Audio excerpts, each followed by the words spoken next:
School of History, Philosophy, and Religion, which is a part of the Liberal Arts College here at Florian State. It's a pleasure for me to welcome you to the annual George and Dorothy Carson Lecture. The Carson Lecture honors Dr. George Carson and his wife, Dorothy Carson. After holding appointments at the University of Kentucky, the State University of New York at New Paltz, and the University of Chicago, George Carson came to Oregon State in 1961 as chairman of the Department of History, a post that he held until 1973. While he was at Chicago, he served as editor of the Journal of Modern History.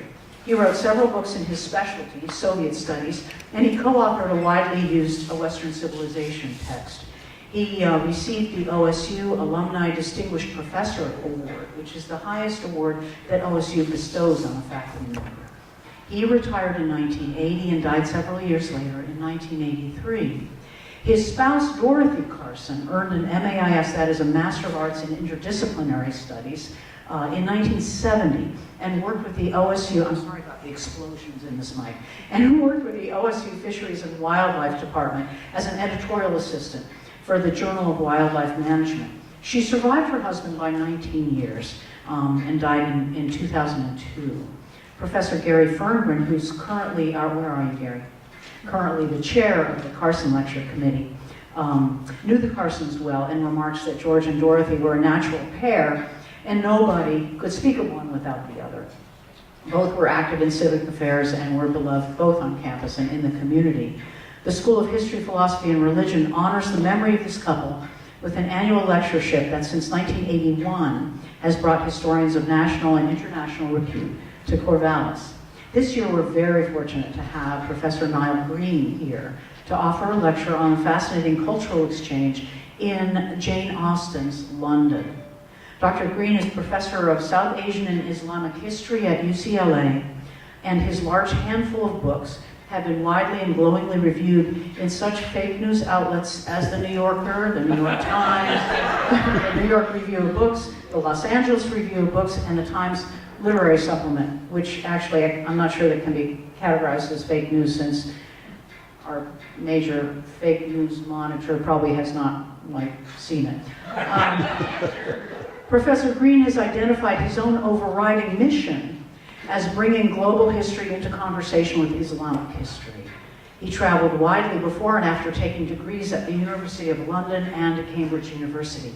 His list of destinations is dizzying and encompasses most of South Asia and the Middle East and beyond, and I was going to read you the list, but it would take another 5 minutes. I mean, it's huge. If you have any questions about hotels or restaurants in any parts of the world beyond Europe, you should probably talk with Professor Green after the lecture. Arriving at UCLA in 2007, Professor Green founded and directed that university's program on Central Asia. He served on numerous editorial boards and organizations furthering global understanding of Islam, South Asia, and cross-cultural understanding and misunderstanding. I mentioned his fistful of books. These include Sufism, A Global History, and Terrains of Exchange, Religious Economies of Global Islam. His most recent title is The Love of Strangers, What 6 Muslim Students Learned in Jane Austen's London, published last year by Princeton University Press. The Love of Strangers has been designated a New York Times Editor's Choice and a Sydney Morning Herald Pick of the Week, and no wonder. Professor Green's story of the 6 brave Iranian students who traveled to England to learn various disciplines and trades from Western teachers takes us back to early 19th century London in such a winning and specific way that we are set down on 300-year-old streets that may be familiar to us as moderns, thus allowing us to travel through time just as the Persian students traveled across cultures and languages. Green reminds us that England's mighty Asian empire was only nascent as these young men landed in England, as nascent as was the future Queen Victoria in 1819, the year these sojourners left England. This is a wonderful saga, a treat of a journey, and I will let Professor Green take you there himself. Thank you for being here. Well, good evening, everyone. Thank you for coming out on this glorious spring evening, and my special thanks to Mina for that very generous introduction. It's a real pleasure and an honour to be here with you giving this year's Carson lecture. And I'd like also to thank Natalia Bueno and also Jonathan Katz for being such generous and engaging hosts. So the story I'll be talking about this evening is the story of the first ever group of Middle Eastern students to study in Europe, the first group of Muslim students ever to study in the West. It's a story of harmonious and intellectual exchange, and also a story of friendship, the kind of discussion of encounters, of cultural exchange that perhaps we don't often think of between the Middle East and the West. And I think in many ways, the reason we can develop this idea of cultural exchange, of friendship happening on this level is because this isn't a story, nor is it a book I wrote about such abstractions as Islam and the West. It's a micro-historical account of looking at what happens when individual people meet other individuals. So who were some of those individuals? Well, one of them, on the left, of course, I'm sure you all know, and that was the great conceit of the book I wrote, Jane Austen, and Jane Austen's London, Jane Austen's era. But at the same time that Jane Austen was writing and publishing her most famous novels, there arrived in London a group of 6 young Muslims from Iran. One of them, the gentleman on the right here, Mirza Salih Shirazi, I'll be talking about him a lot this evening, composed a work which has never been translated into English, has been published in Iran several times over the decades, but to my mind is the hidden counterpart to Jane Austen's novels in describing in many ways an England that was hidden behind the hedgerows of Pemberley, those wonderful stately homes and stately dinners that we know so well from Austen's novels. So Mirza Salih's diary then is the basis of what I'll be talking about this evening. And again, as I say, in many ways forms the forgotten Muslim counterpart to Austen's famous novels. So, by way of background, how was it that these young men arrived in London in 1815? Well, the context from the Iranian side in particular, with the series of wars with Russia, the expanding Russian Empire that began in the early 1800s. From the European side, the context was primarily that of the Napoleonic Wars that stretched through the 1890s and would end in 1815, in the summer of 1815, just a couple of months before the Iranian students ended up in London. But in that period then, before the defeat of Napoleon, and while Russia was still engaging in its series of conquests in Iran, which Iran was seeking to fight back, this set up a series of ambassadorial exchanges between Iran and between the different European powers. For their part, the British and the French, and indeed the Russians, sent pretty much their first ever embassies to the new capital, Tehran, in order to try to win the Iranians to their side of the Napoleonic Wars. The Iranians, for their side of the diplomatic encounter, sent embassies to St. Petersburg, to Paris, and crucially for our story tonight, to London, in order to win their own diplomatic partners for their own battles against the invading Russian imperial armies. And the ambassador who was sent to London, Mirza Abul Hassan Khan Ilchi, as he was known, to give him his full title, became, apart from a diplomatic success, became very much a society hit. He was painted a number of times by the leading society portraitists, not least Sir William Beechey, a member of the Royal Academy of London, in this extraordinary painting that we can see here in this kind of high Regency style that was very much embracing certainly the exoticism of his presence, but also I think celebrating his otherness, celebrating his difference of his own cultural and indeed sartorial spectacularity. Well, who was it who sent the students? Indeed, who was it who sent the ambassador himself? This brings us to the other important figure in the background of our story tonight, Prince Abbas Mirza. Abbas Mirza was the son, or one of the many sons, of the Shah of Iran, Fath Ali Shah, and it was his responsibility to govern the northwestern provinces of Iran. And it was those northwestern provinces that had been invaded by the Russians a number of times from 1803 onwards.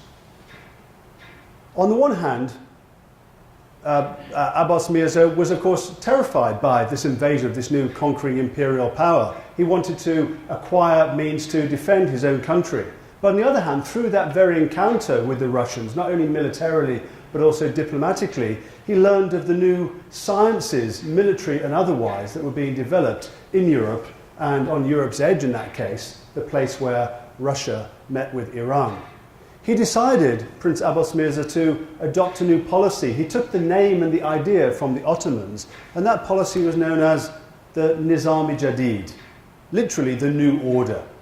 And originally, at least, that was a new military order, a new military system in which new forms of military organization, technology will be brought to the Ottomans, or in this case to Iran, in order to enable them to defend themselves against the invading Russians. Part of that also involved a very familiar situation that we know of nowadays in the Middle East, usually with American rather than British representatives, but the sending of military aid. And a number of British, or at least East India Company, military advisors were sent to help retrain the Iranian army against the Russians. And it was one of those military advisors, having been sent from his service in Madras, that on the last day of his service there in northwestern Iran, in the province of Azerbaijan, he went to pay his respects, make his farewells to the Prince Abbas Mirza, and the prince asked him for a small favour. And he said, "Would you mind awfully if you took with you back to England these 6 young men and made sure they had a good modern education?" Well, it was hard to turn down this princely request, and though he would rue the decision for several years, the young man said yes. And who was that young man? Well, he was none other than the real Mr. Darcy. Of course, this wasn't the Mr. Darcy that Jane Austen had in mind in her novels. He was a quite different person. I dare say she'd never heard of him. But it's very much the kind of character that turns up repeatedly in Austen's novels. Of course, a jacketed captain, a soldier or a sailor, like Jane Austen's brother, who also worked as a sailor and a captain for the East India Company. So this Mr. Darcy with an apostrophe, was Captain Joseph Darcy of the Royal Artillery. And it was him who had been sent then to Iran, and it was him who made that decision or agreed to that question, that request from Prince Abbas Mirza to take 6 young men with him to London. Well, who were these figures? Well, I'll give you their names here. In fact, one of them had already been sent to London a few years earlier in the wake of that ambassador, Abul Hassan. His name was Mirza Haji Baba. He was sent to study medicine. The others then, the ones who travelled back with Captain Darcy, were Mirza Salih, and I'm quoting here from a letter that survives in the National Archives of Britain that Darcy sent back that same evening, wrote back to London describing who these young men were and what they were planning to study. What they actually did study, as we'll see, turned out in some cases to be a bit different. So, Mirza Salih, the one who wrote the diary, he was sent to acquire knowledge of the English language to become translator to the Persian government. The next one, Mirza Reza, he was sent to acquire a knowledge of artillery. So again, very much in the military goals of the Nizam-i-Jadid policy. Mirza Jafar, a young man, to study chemistry. They're all young men, but of course young means something different nowadays. They're all in their early 20s. Mirza Jafar, perhaps a bit younger. Another Mirza Jafar Husseini, sent to study engineering. And the one person we'll note who wasn't called Mirza, Muhammad Ali. Why wasn't he called Mirza? Because all of the others were Mirzas. This was a word like a court secretary. It was a dignified title of the official court administrators, the official bureaucrats, the Ahl-i Qalam, as they were called, the men of the pen. Muhammad Ali wasn't a Mirza. He was a more humble ustad, a master craftsman. And hence he was sent to learn to make locks as a blacksmith. And that in itself is kind of interesting. It gives us a sense that at that point in the Middle East, particularly Iran in the early 19th century, the Industrial Revolution is taking place in Britain and in Western Europe more generally, but that was only vaguely understood in Iran. Hence you would send someone to learn to make locks, when of course London was of course going through its revolution of steam power that Muhammad Ali would himself learn about. Well, my own research for this book took me in many, many different paper trails, looking through, I think, about 20 different archives in total. But the core touchstone throughout my research was this. The diary then, at least as it survives in its handwritten form, of Mirza Salih himself. One of the students there, and the one sent at least to learn European languages, to become a translator, and the one who in many ways took up the role of being the unofficial leader and guide of the student party as they found their way through British society in their search for knowledge. As I said, this has been published a number of times in Iran, but never translated. And I'll come back to some of the problems, perhaps, of that issue of never being translated and being printed, but of trying to print in particular a Persian manuscript that isn't necessarily always perfectly understood. So the students move to London. They travel back. It takes them a number of months traveling from Tabriz in northwestern Iran, through the Caucasus, through Russia, via St. Petersburg, and arriving in London in late September 1815, just a couple of months after the end of the Napoleonic Wars and the defeat of Napoleon at the Battle of Waterloo in July 1815. And where did they lodge? Where did they settle in London? Well, nowhere else than Mr. Darcy's bachelor pad at number 27, Leicester Square. It didn't survive anymore. That's next door and gives us a sense perhaps of some of the Regency buildings that were there. If any of you know London, where the place where the students lived is actually now the site of the Odeon, Britain's most famous cinema. But in the mid-19th century, when Mr. Darcy's house was knocked down, aptly enough it was replaced by a theatre called the Alhambra, kind of an Orientalist theatre. Well, still, those kind of Eastern and Orientalist fashions, at least, were certainly there even in Mr. Darcy's day. In the first weeks and months that the students spent there lodging with Darcy, they spent going downstairs to the Turkish bath that was on the floor of Darcy's bachelor pad. They also spent a good deal of time wandering about what is still today the Theatrical, an entertainment district of London around Leicester Square, and particularly in Theatreland.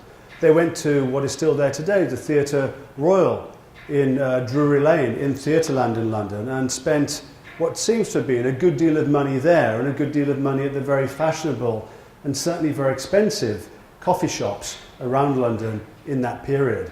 These were a complete novelty to them, particularly theatre. There was no word in their own language, in Persian, for theatre at this time. To describe theatre, Mirza Salih and other Iranian visitors like the ambassador beforehand had had to describe them as tamashakhana, spectacle houses. And they were absolutely fascinated by these places of performance. But it had a downside.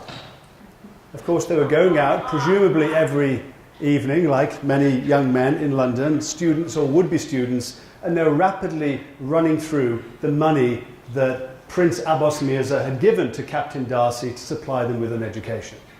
Remember, these are complete educational pioneers. This is the first time overseas students from the Middle East had ever been sent to Europe. No one knew how to do this, still less how much this would cost. And Mr. Darcy, for his part, was keeping very careful accounts of what was spent and what it was spent on. We know that at Mr. Huntley's coffee shop alone, a sum added up to what I calculated via the Bank of England's historical inflation calculator, the sum of no less than £15,000. $20,000 was spent on what no doubt were extremely expensive frappuccinos or the equivalents back then. An expensive pocket watch was also bought by at least one of the students. They soon ran out of money. And this was, as you'll have noticed by what I've said so far, before their education had even begun. And there were great problems about not only how to fund this education, but how to make it happen. The students had been learning English a little bit from Mr. Darcy on the journey, but Darcy, from his years in India, but also his years in Iran, spoke Persian. The other people that they were meeting in London at the time were Persian speakers, former diplomats and East India Company people. And there was a great challenge for them in trying to learn English, because at this point in history, there was no Persian to English dictionary. There was no Persian to English grammar. All of these linguistic apparatus of cultural interaction simply didn't exist, particularly from the Middle Eastern side. So what were they to do? They'd run out of money, and they couldn't even afford a Persian to English dictionary to even begin the first incremental step of their studies, even if they could afford to buy one. Well, it was at this point then that Mirza Salih starts to emerge as the leader of his gang of students. He makes the very clever decision to move out of Darcy's apartment in Leicester Square moved to a place that, if any of you know London, you wouldn't think of going nowadays, to Croydon. A rather, in many ways now, I'm sorry I'm being recorded, I hope no one British is watching this, a rather bleak suburb or separate city in many ways, to give it its urban credit, about 15 miles south of central London. But in those days, actually, Croydon, in the Regency era, was extremely important. For one thing, it was on the Prince of Wales, the Prince Regent's coaching route between London and Brighton, and it had very many fancy coaching inns and other things. But more importantly, for Mirza Salih, it was the location of one of two East India Company colleges that had been set up in the previous decade. In 1806, this college here for the East India Company had been set up in Addiscombe, a suburb of Croydon. And one of the requirements for any of the military or civil cadets studying to enter the East India Company was that they had to learn the Persian language.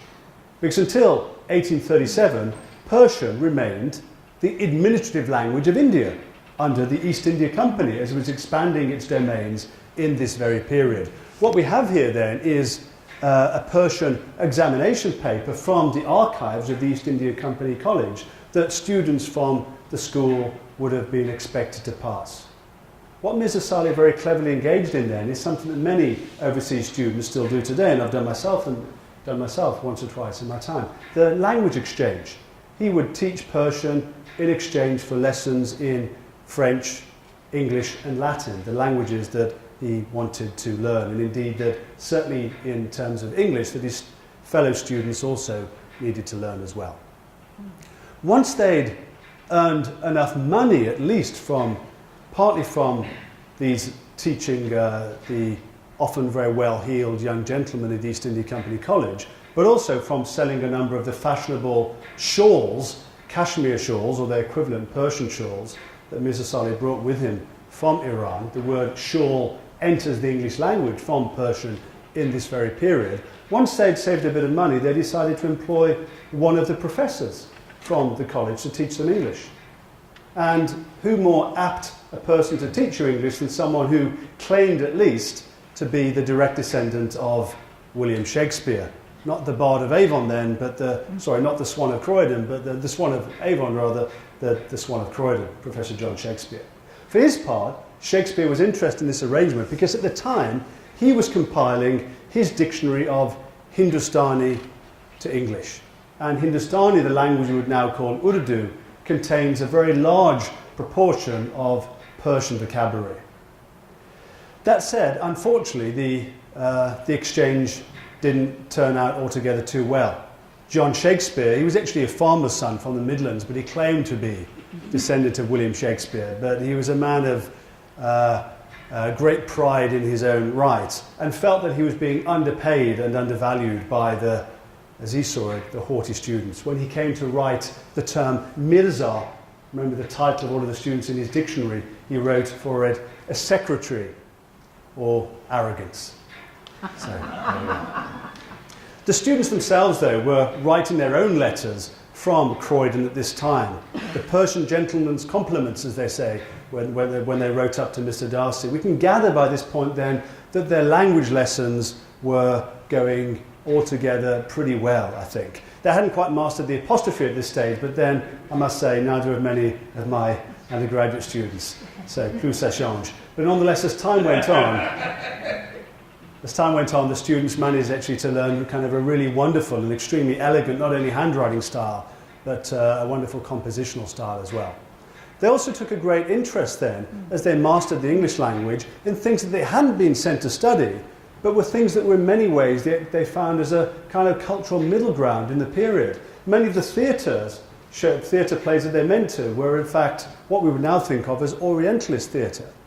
And rather than being offended by this, by the theatre, or indeed the Oriental Tales, as they were called, published by Lord Byron just a couple of years before they arrived in London, and Sir Thomas More's Lar Aruch, a Persian Orientalist tale based upon this Persian princess that was published in 1817 to great fashion and acclaim just when they'd learned English. We know from an interview that they did with a local newspaper that they became very fond of this poem in particular, not least insofar as its opening verses celebrated their homeland, not only Iran, not only Persia, but also the city of Tabriz, where they'd come from.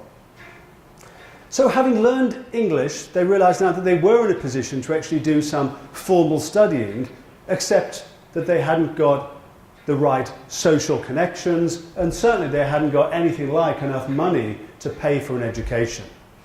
The person that they approached then was this figure here on the left, Sir Gore Ouseley. Sir Gore Ouseley had spent a number of years in India as a jute trader.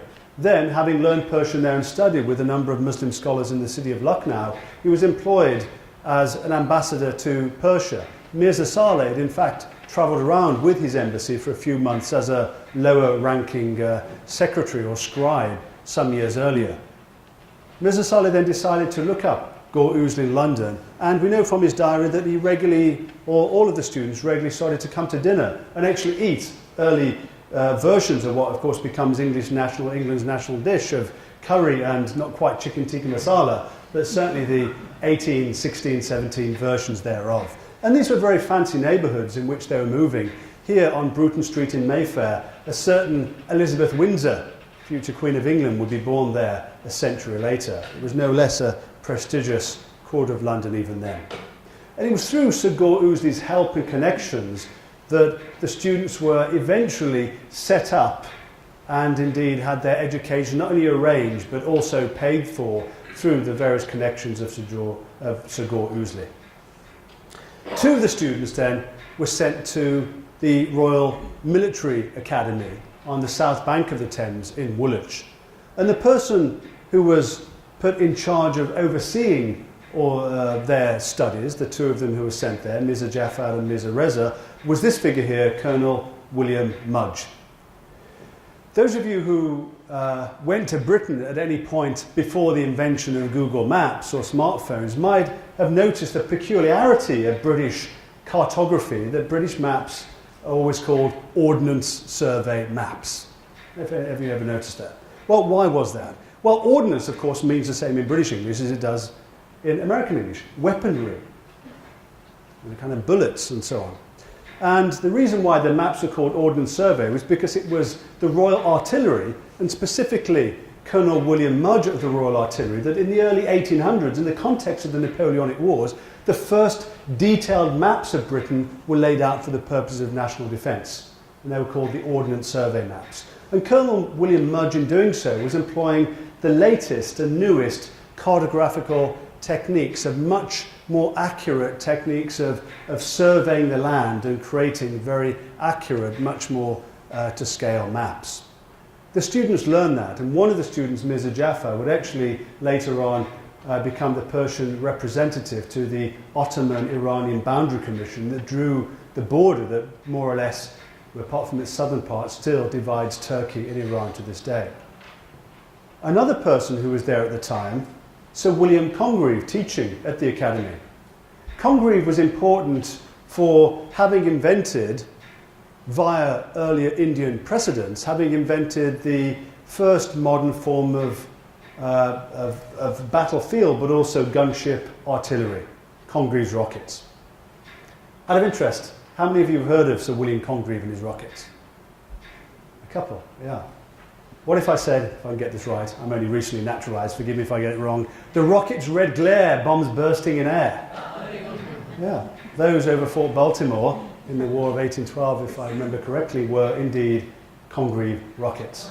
So they were employed in a number of different ways in a number of different theatres of war, including defeating the last of the Barbary Corsairs in the years that the Mirzas were studying at Woolwich. And they certainly would have heard these rockets. They were tested out particularly to celebrate Christmas Eve in 1817 when the students were there. So these are precisely the kind of things that the students' patron, original patron, of course, Prince Abbas Mirza, facing the Russian invasion, would have wanted them to study. But as we'll see, they studied many different things as well.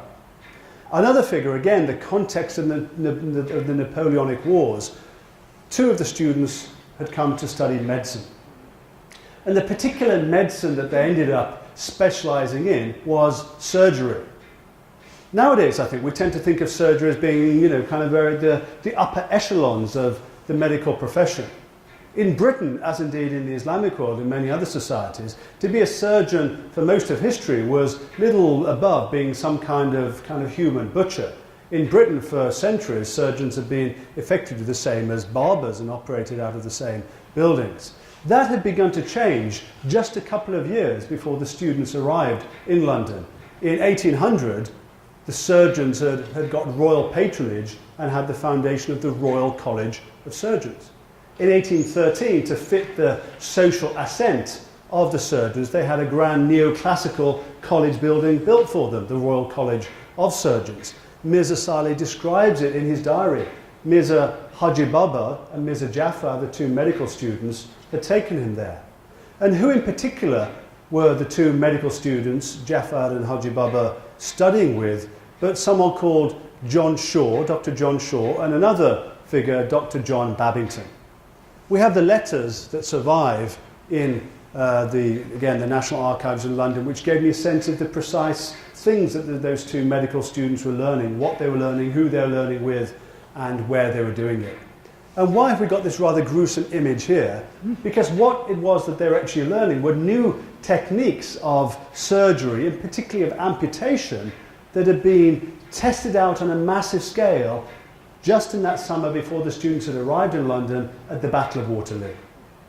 At the Battle of Waterloo in July 1815, 75% of the wounds were artillery wounds to limbs that required, in one way or another, cauterizing and amputation. Traditionally, that had led to either gangrene or often bleeding to death. But the new techniques that Shaw and Babington had developed massively improved the success rate. For them, the Battle of Waterloo was this tremendous theatre of experimentation and of perfecting their hard-won art. And remember that until 1832, the 1832 Anatomy Act, this was the era of the body snatchers. There were no cadavers, there were no bodies that were easily available for medical experimentation or medical training. So the Battle of Waterloo then was a massive boon for medical advancement. And these were again the kinds of techniques that the two students at least, were exposed to. And bear in mind again the military concerns of their patron, he would have been very pleased indeed.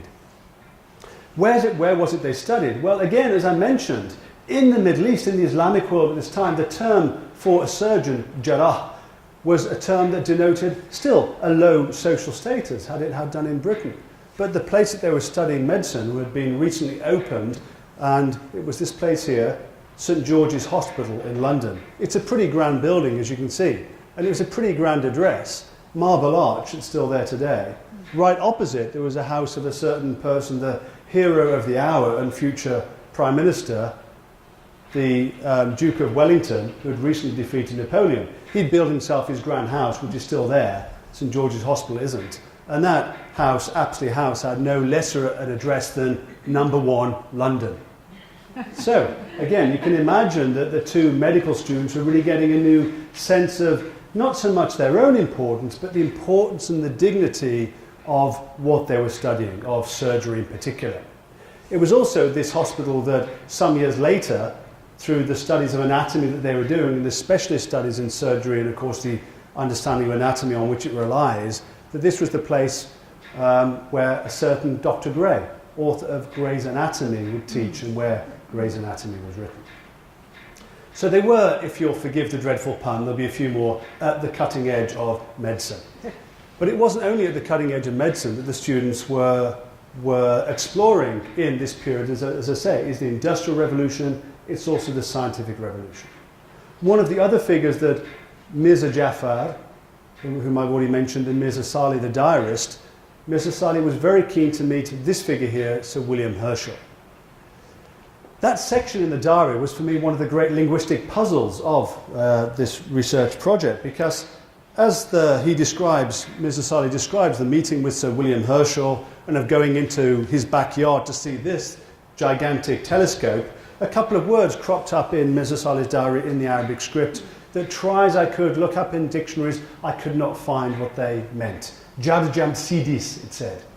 It was only as I learned more, Mirza Salih as usual teaching me a great deal about British history, that I realised this was the Latin term Georgium Sidious, George's star, for the planet that we now know of as Uranus. Because the whole reason William Herschel was famous, and the whole reason why people like Mirza Salih came to visit him and look through his great telescope, was that he was the first astronomer since classical antiquity to discover a new planet, Georgium Sidious, George's star, Uranus, in our solar system. Mirza Salih went to visit him, learned how to use the telescope, and actually took back several of these durbins, as you translate the word into Persian, literally telescope, literal translation, something seeing afar, and took them back with him to Iran.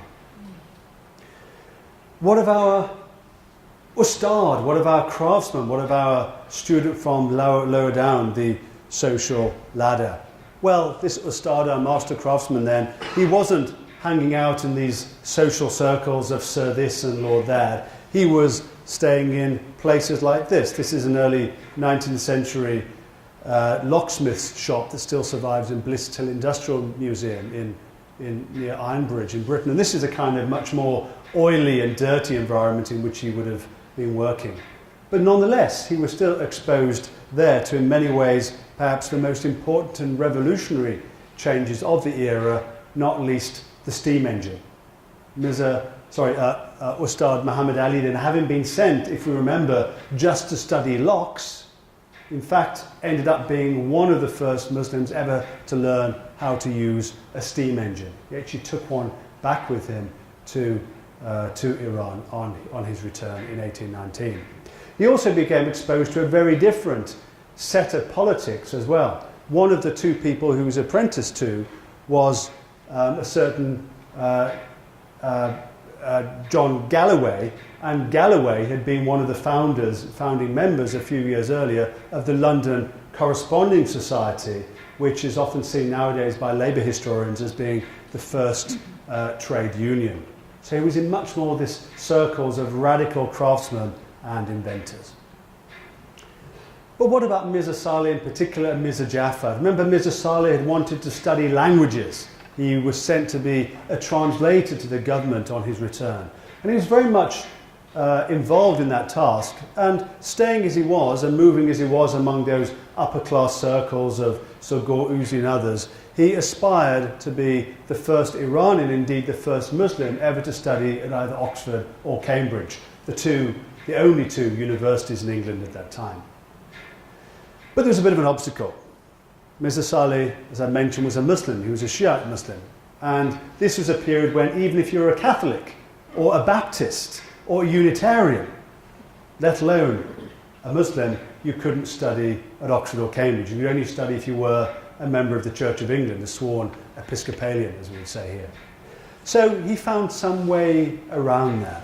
Mirza Salih was in many ways a great social explorer, of trying to explore the social networks which would allow him to enter the dissection halls or the scientific halls or indeed the libraries where he could access the learning he was after.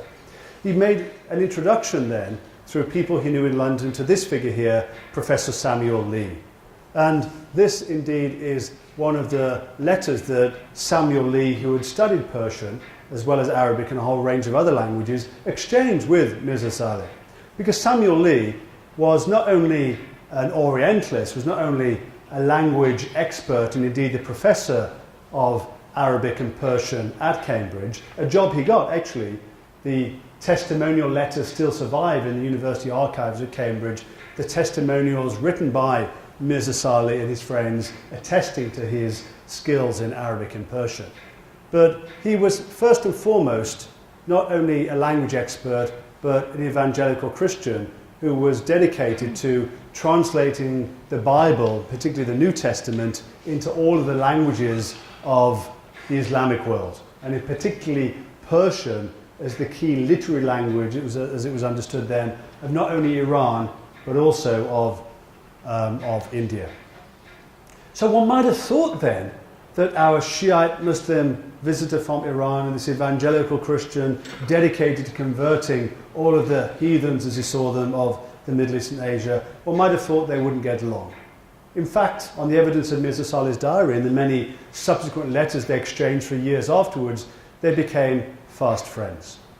And it seems to me at least one of the reasons, and perhaps the key reason for that, was that Mirza Salih felt a kind of companionship and a sense of affinity with Samuel Lee, Professor Lee, or as he once was, the humble Sam Lee, who'd grown up in this very poor rural village, Longnaw, in Shropshire, pretty remote even in Britain today.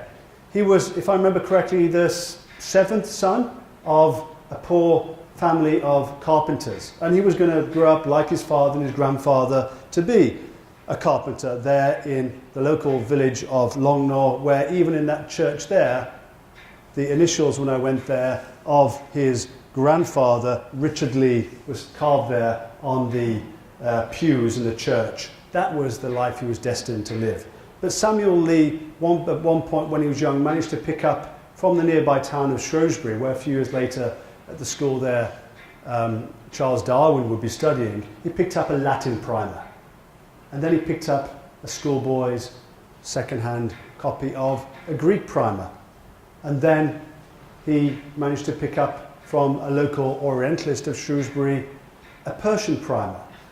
And then he was indeed himself picked up for his linguistic skills by the Church and Mission Society, who recognised his skills, had him sent to Cambridge, and indeed put him in their employment.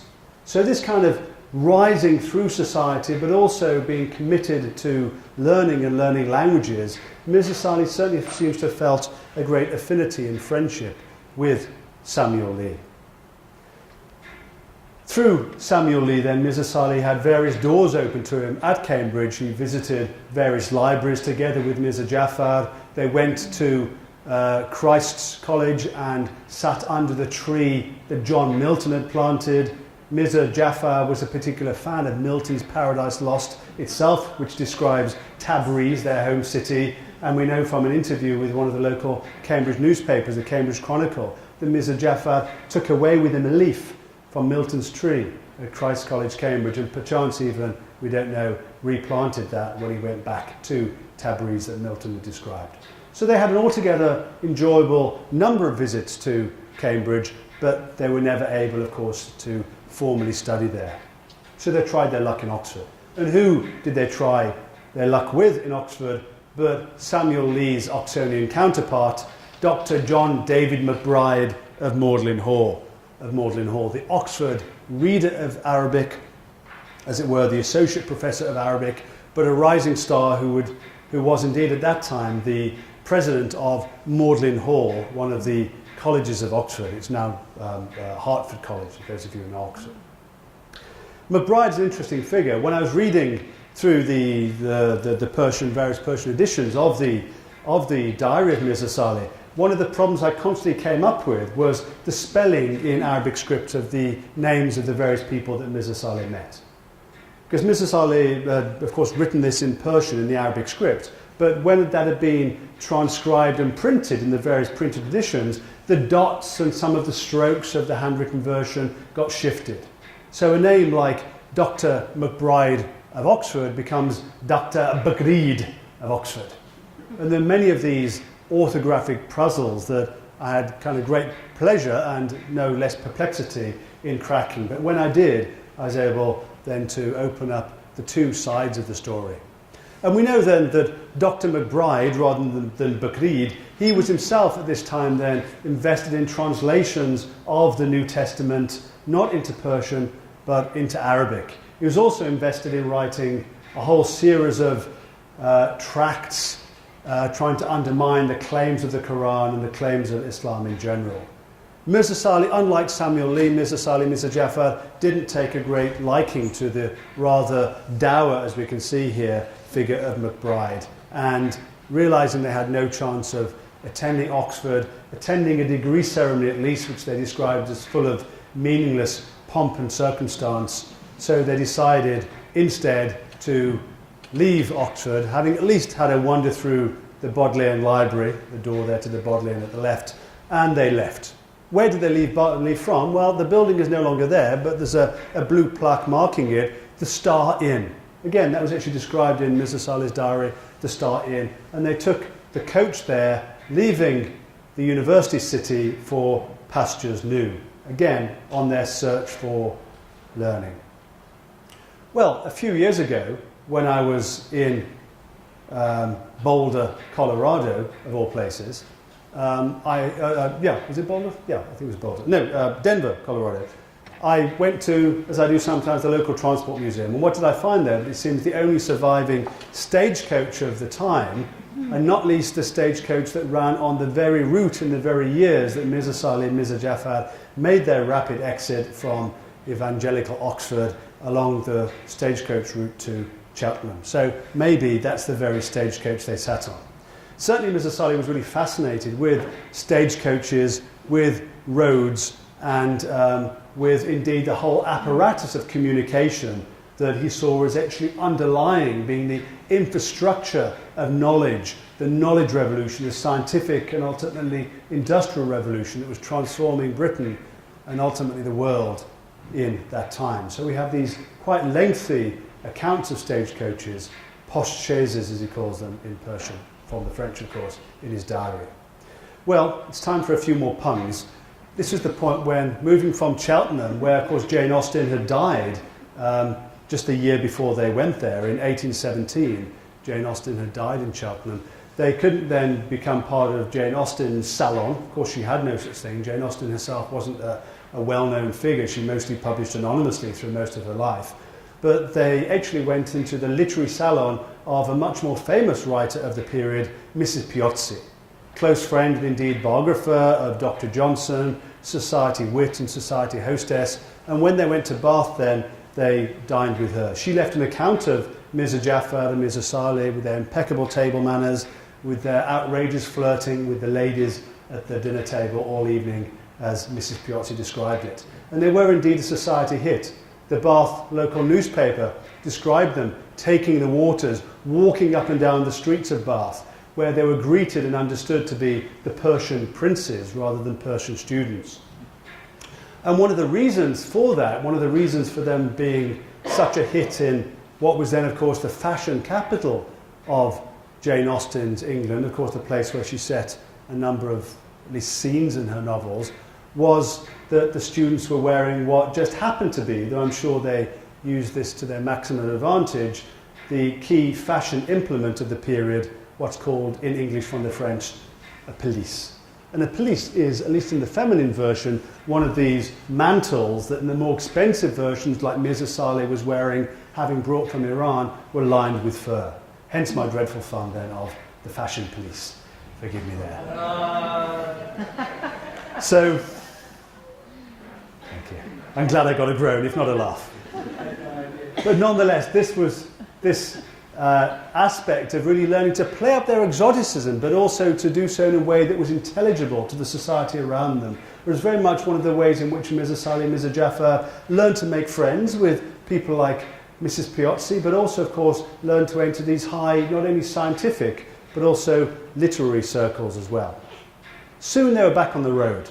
They'd had enough of Bath after taking the waters, having a few society dinners, and Mirza Salih was driven to study now not so much at the universities, but he'd increasingly come to understand the importance of the technological, the knowledge revolution that was going on in this period.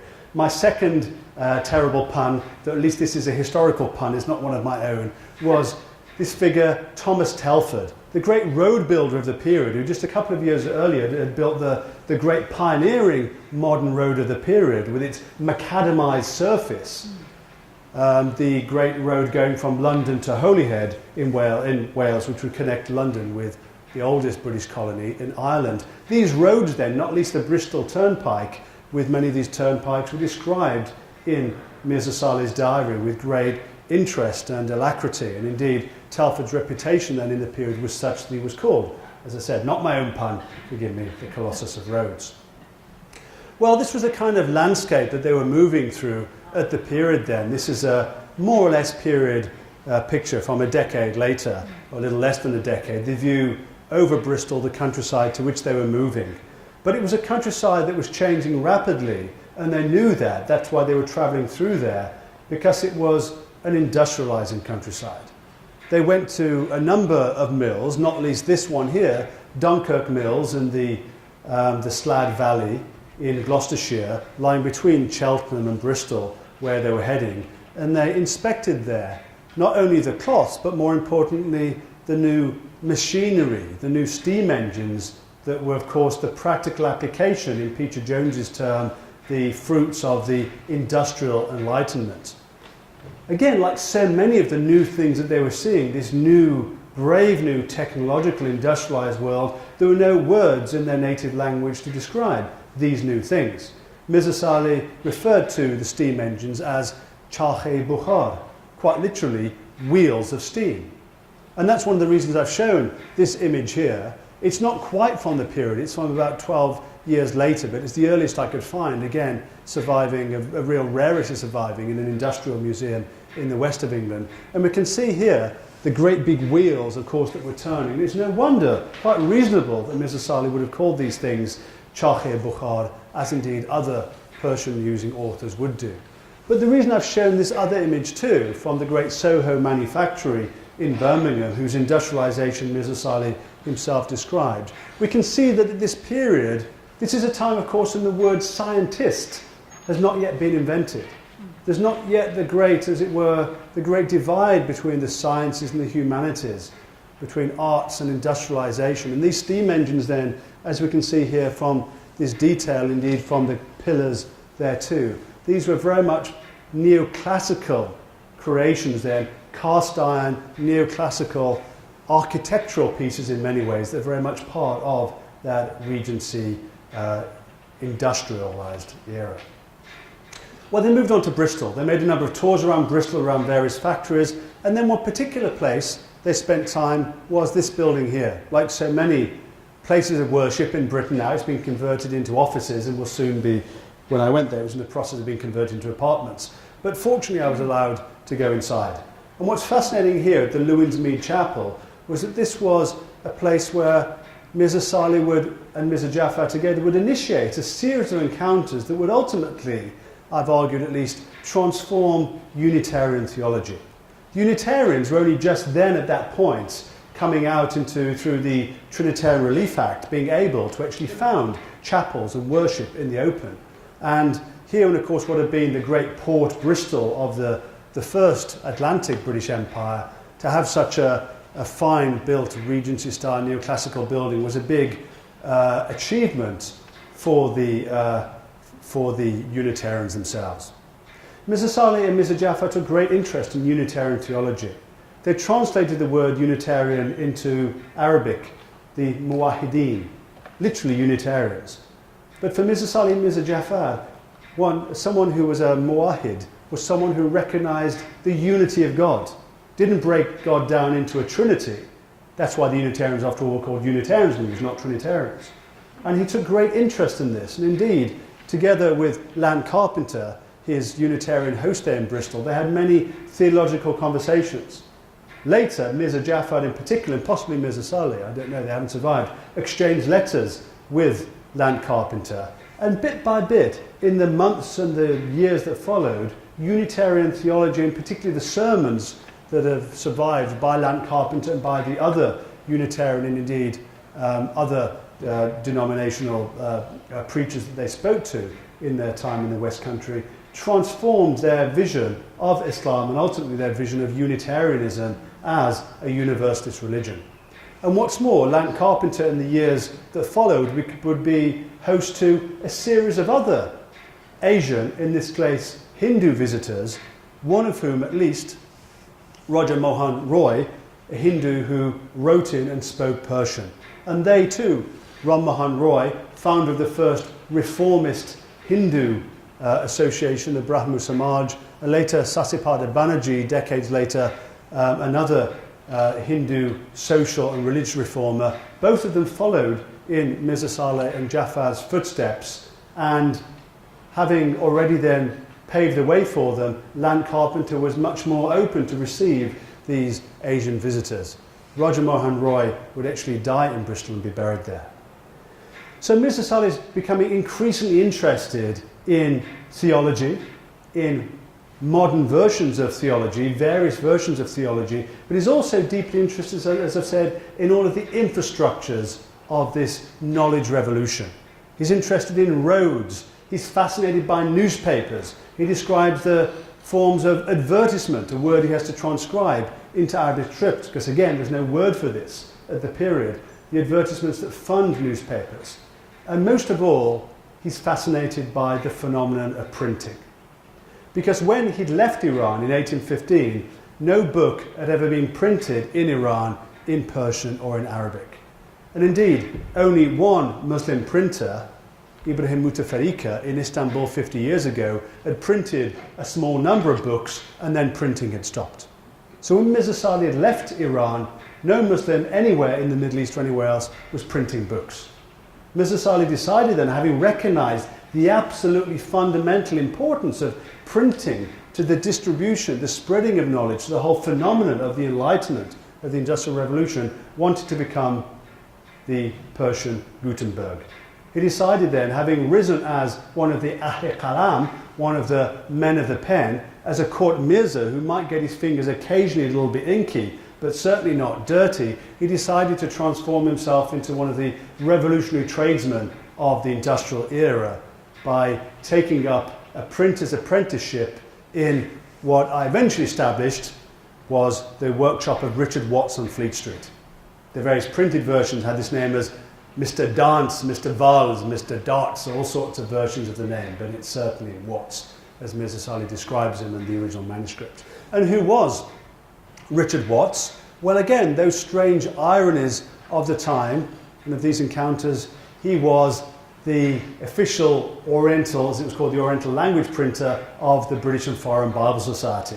The British and Foreign Bible Society in that period was the largest printer in the world, the largest publisher of books of any kind, in English and most certainly in Arabic and Persian, which were, of course, not being printed anywhere else outside of the Russian and British Empire in this period. Mr. Salih worked in Watts's workshop there for a period of 7 months. Every morning he went there during his last 7 months in London. I went to this recreated, or actually kind of it still survives, an early 19th century printer's workshop in an industrial museum at Bliss Hill in Britain. And I spoke to the printer there. And I said, how much could someone learn by kind of coming to study for 3 hours a day for 6 or 7 months? And he said they would be, to use a printer's expression, I had no idea, they would be up to speed. Because that's one of many printer's expressions. Top drawer is another one, that's where you keep your type. Many printer's expressions that entered the English language. And that was good, because when Mirza Salih went back to Iran, he would indeed become the founder of the first ever Persian newspaper. But meantime, although that was his long-term goal, having seen the newspapers of England, having decided to try to become Iran's Gutenberg, what was he actually set to do? Well, the compromise then for him learning to print was that on behalf of Richard Watts, he helped with 2 books that were passing through Watts's workshop at that time. What was that? Well, remember the dour professor, or rather Dr. McBride of Oxford, translating the Bible into Arabic. Here we have from the Bab Society archives the Kitab-i Mazamir Daoud al-Mulk wa-Nabi, the book of the Psalms of David, King and Prophet, with that was being, the Arabic version was being printed in Watts's workshop at that time. The Bab Society reckons that these are Dr. McBride's corrections. But given the work that figures like Mirza Salih, and a number of such figures from India in particular who came through the Oriental language printers of London at the time, I suspect this is actually Mirza Salih's corrections there, his proof corrections in the margin. The other text that was printed there during that 7 months that Mirza Salih was studying with Watts was the New Testament in Urdu. We know from his own diary and from other sources that Mirza Salih knew Urdu, and here we have it here. Of course, the title page here is in English. Here is the Urdu title page, and there, of course, in Arabic script, so many Persian words, and there's the name of Mirza Salih's teacher, Richard Watts, there in Arabic script. Well, having worked with Watts, and indeed had a fast friendship with him, spent a good deal of time with Watts's family, when Mirza Salih was setting off for his return journey to Iran with his fellow students in the fall of 1819, he asked Watts to supply him with a printing press. And In his diary, Mirza Salih describes this, among other things, he describes this press as a plesi kuchaki. Again, note that the English word has gone into the Persian language at this point. Again, there's no technology of printing in Iran. When Mirza Salih left, they had to borrow the term as well as the technology. And this is precisely the type of machine he would have taken back with him, one of the new mass-produced, cheap, portable, robust Stanhope presses rather than Gutenberg presses that revolutionized printing throughout the world. I'm sure many of you have seen them. They're known in the US as the frontier presses. So the same Stanhope mass-produced presses, of course the Columbian would be the American version, were transforming and spreading printing throughout the world, whether across the American frontier or the frontier of Iran. For Mirza Salih, this was the key tool of what he called the Vilayat-i Azadi, the land of freedom, as he understood England to be, through his careful study of its history and its constitution, not least through studying the Whig history of the philosopher and historian David Hume. So Mirza Salih takes this press back with him to Iran. Sadly, he doesn't become the Persian Gutenberg. In the meantime, while he was away, another Mirza had actually been to St. Petersburg and pipped him to the post. But nonetheless, he does become the founder of the first newspaper. And as I draw to a close now, when the other students moved back to Iran as well in the fall of 1819, they all took with them a series of not only knowledge in their mind, as it were, but also a whole series of different instruments, different textbooks. We have the records of their purchases that they took back with them, many of them from the scientific instrument maker George Adams of Fleet Street, who was also at that point supplying many of the leading scientists, well, avant la lettre, before the word was invented, of Philadelphia and elsewhere in the United States. So my point is here that the students were very much involved then, they're from the Middle East, in this global historical development, the spreading and the expanding of the scientific and industrial revolution worldwide. So what? Well, what does this story tell us? Well, for me at least, the reason I used, rather shamelessly perhaps, but I think also I justified with good reason, the conceit of Jane Austen in the title of my talk and the title of my book, was that Jane Austen has often seen her world as the synecdoche, the summary, the shorthand for everything that is civil and civilized about European culture. And yet I'm trying to show that actually Mirza Salih and his fellow Muslim companions were very much in the heart of that world, very much in the midst of that synecdoche of civility. They were very much participating in the Enlightenment in every aspect of it, the religious, the social, the scientific, and indeed the artistic dimensions of the Enlightenment. And I think their story ultimately tells me that when we look at the human level, the micro-historical level, rather than looking at abstractions, Islam, the West, and so on, at the individual, human, micro-historical level, at which history is always made and experienced, we can see, I think, that cultures are not ultimately irreconcilable because, of course, they're carried through individual human beings who can make their own decisions. Ultimately, then, borrowing a term from Mirza Salih's diary and many of the other Persian letters exchanged between the various participants in the story I've described, this was a tale of dosti, a tale of friendship. And I hope at least that hints to it the kind of historiographical possibilities we might think of constructing a history, an account of the encounter between Europe, the West, and the Islamic world, not in those grand abstract terms, but as a story of friendship, a shift then from xenophobia to xenophilia. Thank you for bearing with me.